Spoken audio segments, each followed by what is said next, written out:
Happy Sunday everyone.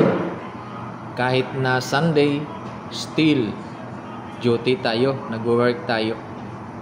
Kahit na sabihin natin na we have no time together with our family para magsimba, magbisita sa mga simbahan. Kasi di man din natin babayaan yung trabaho natin kung saan dito nanggagaling ang lahat-lahat para sa ating pamilya.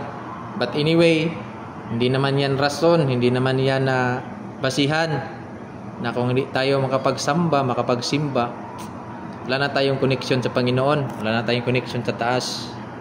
Kahit saan man tayo naroroon, magdasal lang tayo, still isa pa rin yang pamamaraan para makakonect tayo sa Kanya. Ang importante, yung mga ginagawa natin sa araw-araw is naayon sa Kaniyang mga kautusan. Walang problema kung hindi tayo magsimba.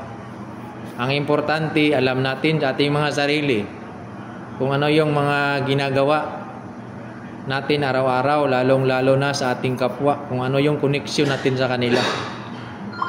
Hindi basihan ang palaging pagsisimba. Lagi tayong nakikita sa simbahan, ngunit paglabas, hindi pa rin natin na-apply yung mga tamang gawi, tamang asal na itinuturo sa atin mula sa Biblia. So ang pinakadabis natin gawin sa puso natin lahat, yung mga tamang gawi, tamang asal na ibabahagi natin sa ating kapwa.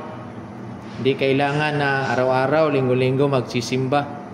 Wala ding saysay ang mga yan kung hanggang hanggang pakitang tao lang ang lahat. Dapat isa sa puso mo yan, gawin ang dapat.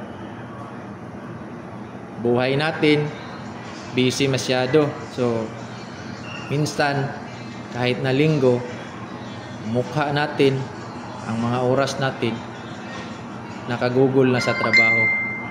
Pero still, happy pa rin tayo kasi may mga trabaho tayo.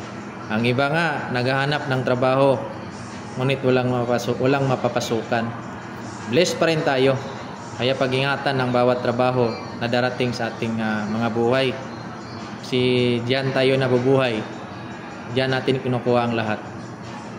Magandang araw! God bless everyone.